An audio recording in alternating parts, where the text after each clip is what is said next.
What's up, guys? We are back with another McFarlane DC Multiverse review, and we're taking a look at a full wave of figures. We're taking a look at this wave of figures. I tossed the boxes. I forgot to film an intro. So, yeah, we're taking a look at the wave that has Devastator and the Green Lantern and Thing and the Grim Knight and the Murder Machine.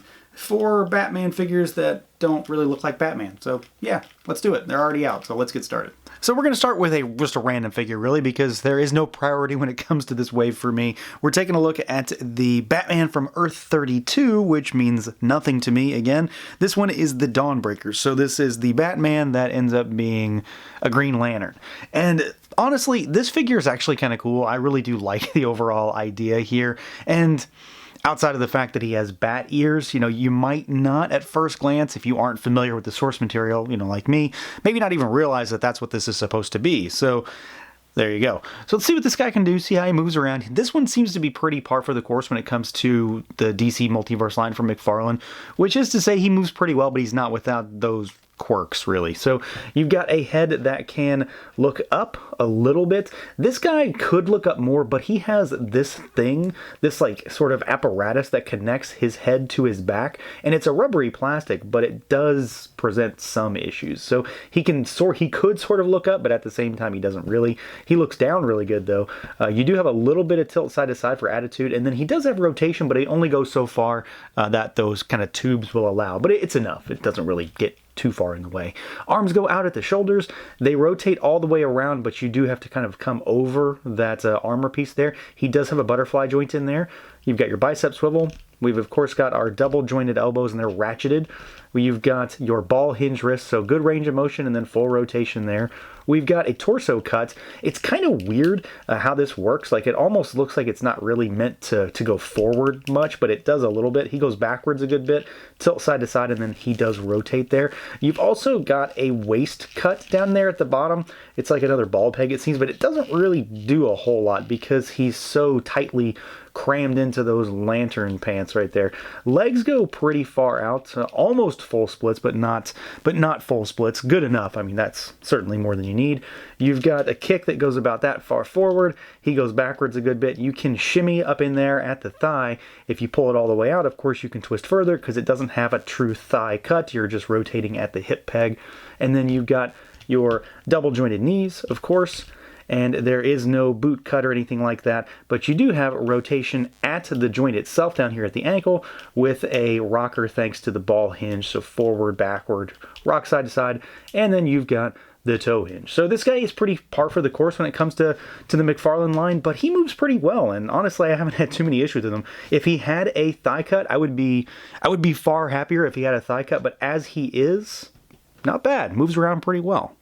Aesthetically, I do really like this figure, though. There's really not a whole lot for me to complain about, except for one thing, and it's one of those things that comes from kind of the source material that they pull from. So this line very much does kind of stick to its guns when it comes to picking a specific look and very much building the figure off of that look.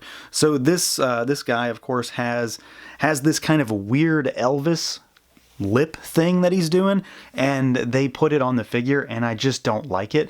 So while it's well sculpted and it's well, implemented when it comes to this figure, I think this is the goofiest looking thing on this figure. Otherwise, I think he looks pretty good. So there is some sort of like techno thing going on with this guy. Again, I don't know anything about the source material. I bought these figures because I thought they looked cool, and I do think he looks good. The green metallic armor that he has is really nice. All of this sort of techno tubing and whatnot does look really good. Of course, this one does kind of get in the way a little bit, but the armor looks nice. He's a very sleek and slender lantern Batman, whatever you want to call him, but I like the colors. I mean, these slightly metallic bits of armor kind of pop against the rest of the figure. This really day glow green for the lantern logo that sits on top of the bat, really nice. It's almost kind of hiding that bat logo there. So again, if you don't really pay attention, you might just pay attention to the lantern logo and move on.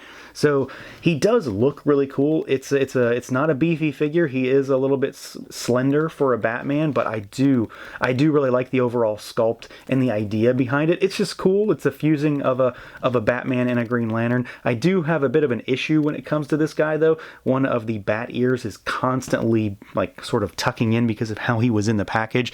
I'm sure I can fix that given enough heat and time, but I have not done that yet because of course this is how he came out of the package. I do though very much dig just about everything going on with the sculpt, with the paint applications on this guy. I think McFarlane did a really good job in general just kind of churning this figure out.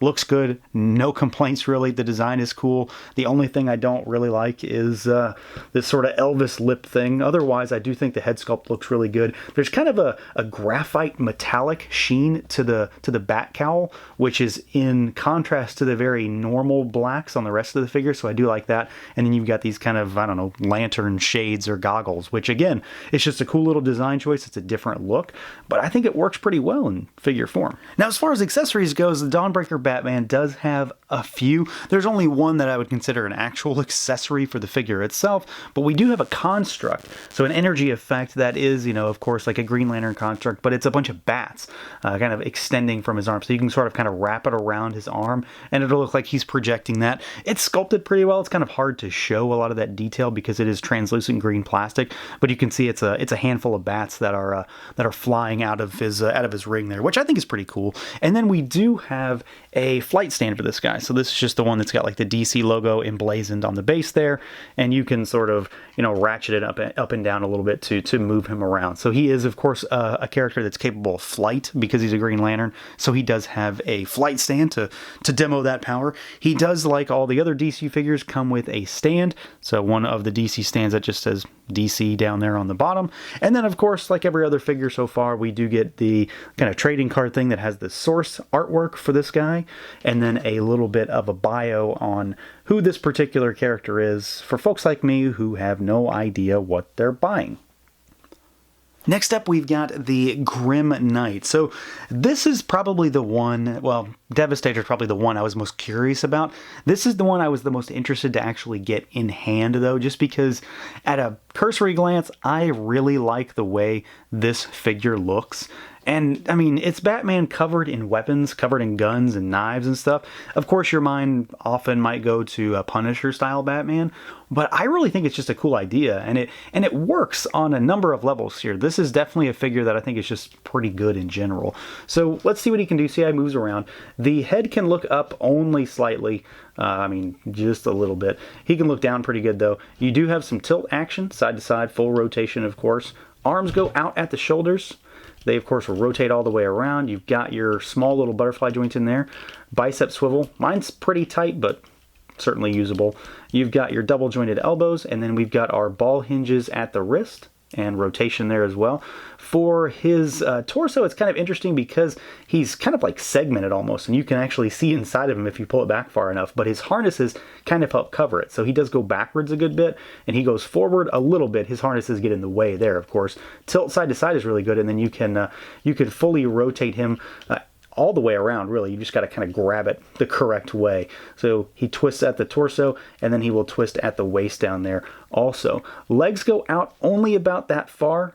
There's just a bunch of sculpt work that gets in the way, and you do have a kick that goes about that far forward. You can get it more if you twist it. The more you kind of twist that thigh joint, hip joint rather, it'll go, and then he kicks backward. You can shimmy it up in there as well, but again, no true thigh swivel on this guy. We've got our ratcheted, I'm sure you can hear them, double jointed knees. Super tight, but very functional again. And then you've got rotation down here at the ankle joint with your ball hinges. So hinge forward, side to side, backward, all that good stuff. And then you've also got toe hinges on this guy as well. So pretty solid articulation. I don't have too many complaints on this one. He is covered in a lot of armor. So at the same time, while he is a little bit restricted in certain areas, based on his design, it's really not a big deal. You can pose him pretty nicely. The only thing, again, just like most figures, what I'm truly missing is a real thigh swivel because he could definitely use it. Design-wise, though, I think they pretty well nailed it. I just like the idea here.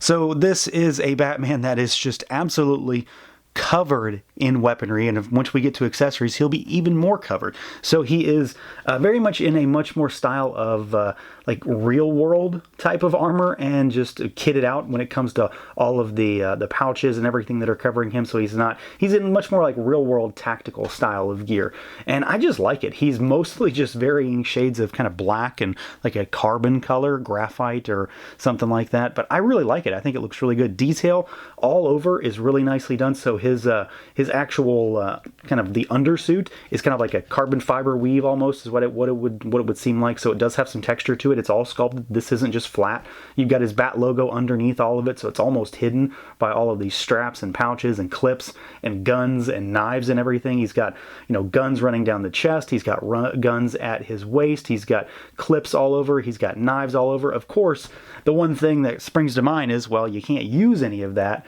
And that does suck. I mean, obviously I would love for a lot of this stuff to be removable and to do stuff with it, but at the same time, it does look aesthetically pleasing. I like the idea that he is just kitted out with guns, and you're going to give him some even bigger guns to mess around with as far as things he can hold. And then he does have the hands to support guns, so he has 2 trigger finger gripping style hands.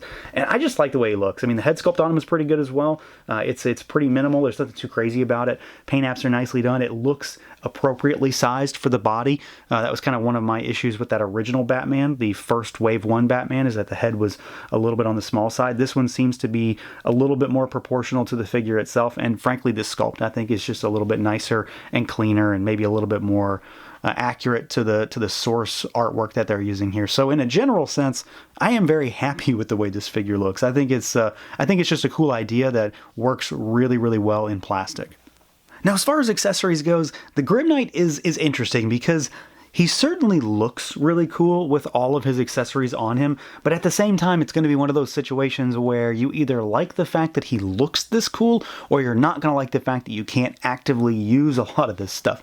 So he comes with 2 usable guns. You've got this kind of big grenade launcher here, and then you've got this kind of like submachine gun. Neither of them have any paint on them, but they do have pretty good sculpted detail, and especially the kind of plastic that's used is a little metallic-y almost, so they do pick up the light a little bit better. They're certainly not flat, but they're also not painted either. And then he has this big thing. So I know this is something that a lot of folks were really curious about when he first got shown is, well, can you use all of these? And of course you can't. It's just like a little backpack. So you've got this piece here. It pegs into a port on his harness, which then has a peg in the back. So it definitely stays on. It's really sturdy. But I would really like to have been able to use some of these. I know that that's just going to be a point of contention. He does look really cool, and he looks a lot more beefed up, armed to the teeth, really, when you have these on. But at the same time, it's one of those situations, well, I'd like to be able to use some of these. I'd rather have one of these rifles than, say, that grenade launcher. So it's a cool idea, but of course, you know, I'd love to have 6, 7, 8 guns with my figure as well, but we don't get that. He does also, like all the other figures, he includes a stand. So you got a stand that says DC on it. And then he also, of course, has his little trading card here. So it's got him kind of armed to the teeth, again, covered in guns. And then the back of the card has got a little bit of a bio to explain where this version of Batman came from. Next up, we've got the Murder Machine. This is kind of a cross between Cyborg and Batman, and I don't know, it's weird, it's funny, it's goofy. I like it. Color scheme in particular is really working for me. But the figure on its own is pretty well done. I like a lot about this figure.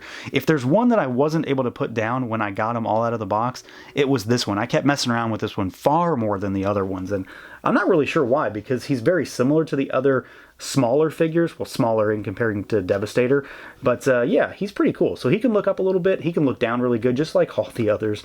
Tilt side to side, full rotation at that head. You've got arms that can go out. They, of course, rotate all the way around. You've got to watch these shoulder pads, but they're soft, so they pop right out of the way. You've got your little butterfly joint there. We do have our bicep swivel. Mine are kind of tight, but they do work just fine. You've got your double jointed elbows, and then, of course, we've got our ball hinges with rotation at the wrist there. You've got your torso, so he swivels side to side. And then, of course, you've got a little tilt action. Not much forward or backward, though. There isn't much give when it comes to that joint, but at the waist, he moves quite a bit more. So you've got a ball joint out there. He goes backwards a lot more than he does forwards, and then he tilts side to side, and then you can also rotate as well. I would watch when you're grabbing him, though, because the back on this figure is incredibly pointy. Legs go out pretty far. They kick forward all the way. They kick backwards a good bit. You can shimmy up there at the thigh a little bit, but again, it doesn't do a great deal.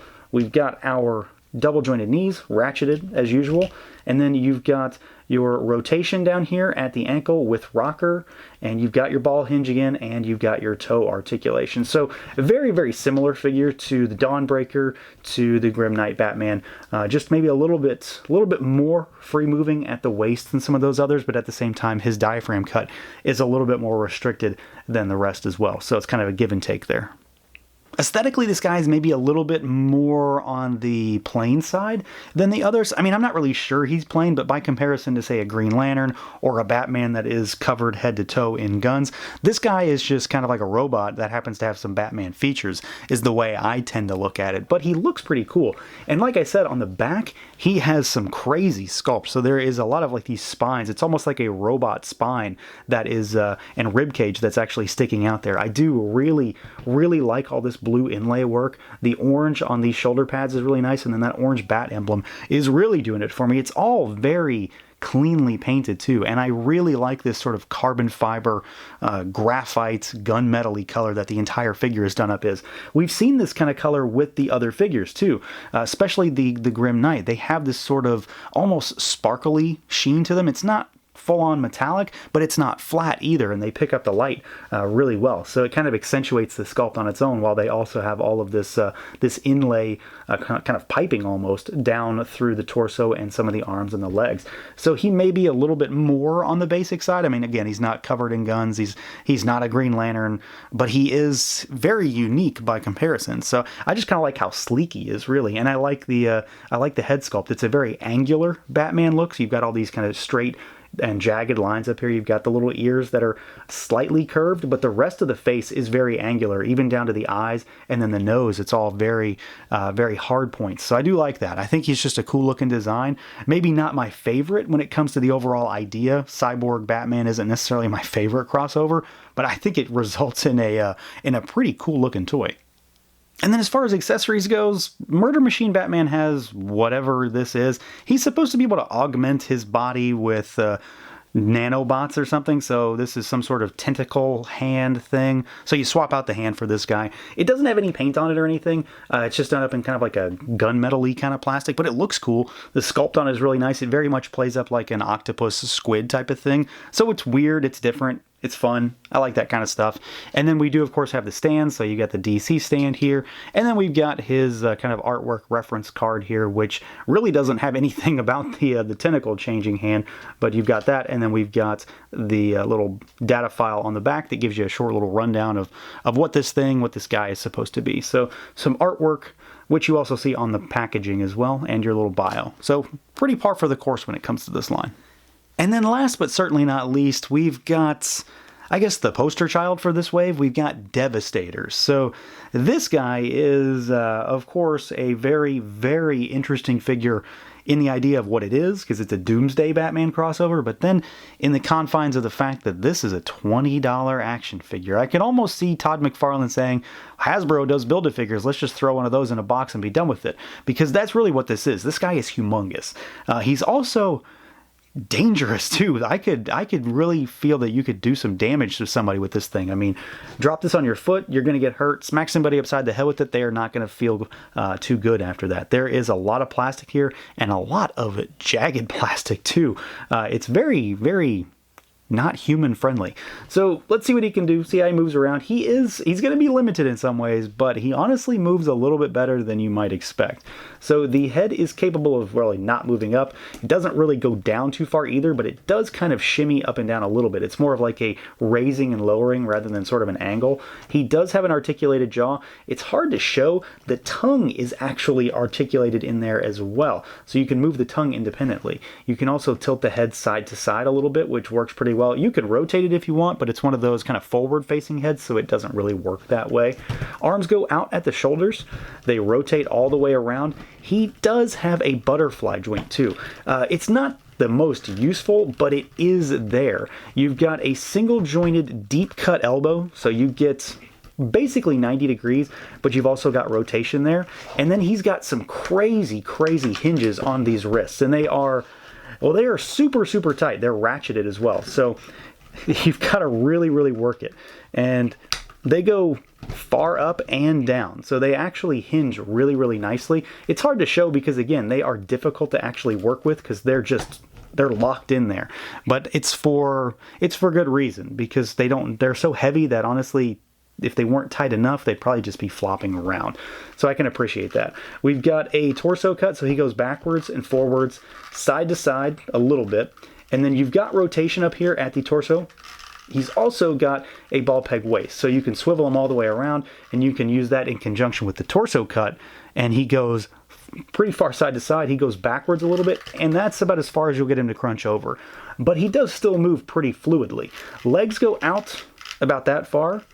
They kick forward only a little bit because he's kind of locked into these trunks here, and they go backwards a little bit. You can shimmy at the thigh a lot better than the other figures in this wave. We've got our knee joints here, which are just a single joint, but you get full 90 degrees there. And then you've got a boot cut down here. And you've got these huge, huge ankle hinges that, again, are really, really hard to move at times, but they are super functional. So they go all the way up and they go all the way back. And then they do rock as well. And then you've got your toe hinges. So this guy is really well articulated. He is, honestly, he kind of moves like an articulated rock is the best way to say it. He is very, very locked in with some of the joints because there are a lot of ratchets here, but it does help when it comes to him just being able to be this large while also being very sturdy at the same time. So it might take some work to move him around, but he is far more mobile than I ever expected something this, I mean, look at this thing, this jagged to be. He moves pretty well. I would imagine, though, that a lot of focus with this figure, myself in particular, is on the aesthetics because, frankly, you're going to buy this guy and he's probably just going to be, I don't know, looming over a bunch of other figures on your shelf because he has a tremendous shelf presence. This guy definitely got a lot of attention when it came to sculpt and detail because he's covered from head to toe. And I really, really like the end result here. Again, I have no idea what's truly going on with these figures or this storyline or anything like that. I got these guys because I thought they looked cool, and ultimately they do. They look pretty cool and they work really well as figures. I don't even know what this logo is on his chest. I have no idea. It doesn't matter. But he's a pretty interesting combination of Doomsday and Batman. I mean, if I didn't know any better, I would say that this is just a Doomsday figure. But you can see you've got the bat ears on the head, and that's really the only kind of giveaway for me is that you've got those. You know, maybe if you want to go so far as to say these are like the gauntlets that Batman wears, but you could see that kind of stuff on Doomsday anyway. This is just a really cool looking rock guy figure is what it comes down to. So I'm really happy with the way this guy turned out. He's got a lot of paint on him as far as varying degrees of washes. He's of course got all of these kind of, it's not blue, but it's also not gray, jagged spikes that are sticking out of him. It's kind of a combination of both colors. And then the figure itself, I mean, he is again just absolutely loaded with sculpted detail. It's one of those things where it's hard to imagine that this thing really can be $20. It's a lot of figure, it's a lot of plastic, it's a lot of sculpt work, it's a lot of paint. We would likely not see this figure from Hasbro by comparison for $20. This would be one of their deluxe figures, $30 at least, and even then, this guy is unique. It's not like he's been reused. It's not like he's potentially going to be reused. I mean, I don't really know what's going to happen with this body. But I think that McFarlane kind of threw down the gauntlet when it came to giving us a lot of bang for our buck. This is a really solid, literally and figuratively, a really solid toy for the price. And even if you don't know anything about him, like, I don't really know, it doesn't matter. It's a cool looking figure. I think they did a really solid job. He does not come with any accessories, and that's probably no surprise. I mean, he comes with the stand, which I can't imagine that this thing is in any way useful for this figure because he's not going anywhere. And then he does come with his little card, and I really like this artwork on here. So you've got the art on the front, and then you've got your little data file on the back. So yeah, these are pretty solid figures. I've not been the biggest fan of a lot of the McFarlane stuff so far, and a lot of that really does come down to the fact that I don't care a lot about DC figures. It's never been a property that I've wanted a lot of toys in, so I've been picking and choosing when it came to these figures. And so far, this wave is probably the strongest set of figures that I've gotten so far.